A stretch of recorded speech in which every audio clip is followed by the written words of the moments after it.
104.7 The Cave is Springfield's pure classic rock. I'm Mike the Intern, on the phone with a man you might know from the Ramones, you might know him from the Misfits, or you might know him from Osaka Popstar, John Cafiero. How are you doing today, man?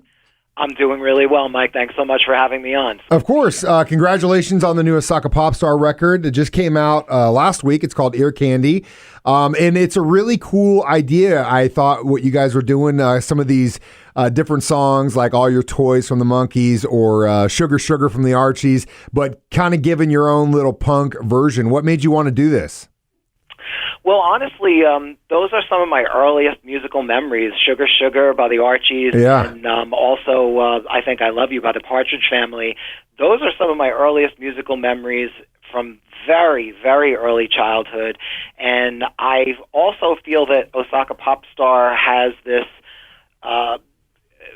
world to it that goes beyond the confines of an average band. And I think that a lot of those bands like the Archies and the Monkees and the Partridge Family had that too. And I thought it would be fun to do some punk covers of some of those songs and then combine them with some original material and sort of connect the dots.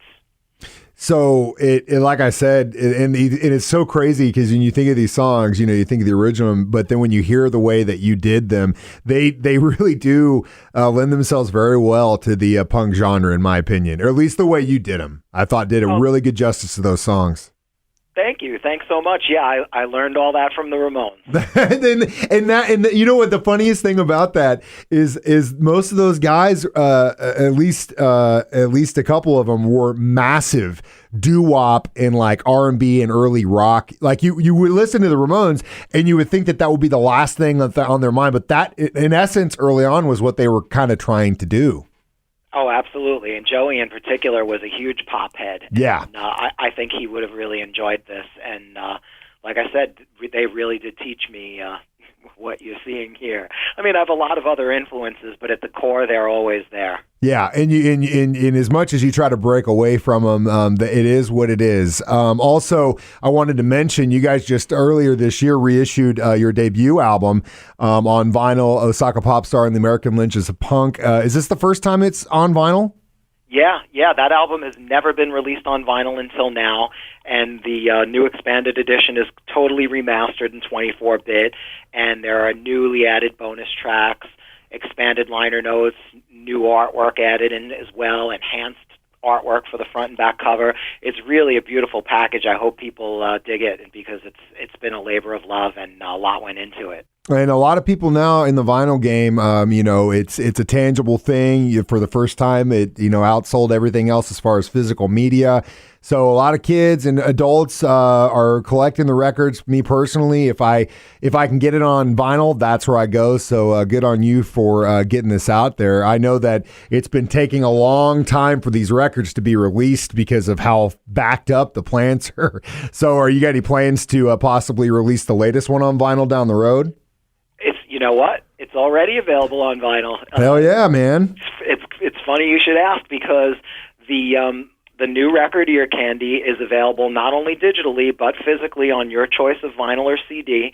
And the vinyl is really one of the most extravagant, fun things that I've ever done with vinyl. If you see the cover artwork of Ear Candy, it's this character, Sweetie Candy Vigilante, who appears in a 32-page comic book that comes on the download card for both the CD or the vinyl.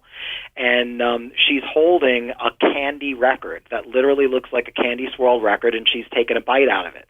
And I wanted the physical record to look just like the artwork that the record that you see her holding in the artwork.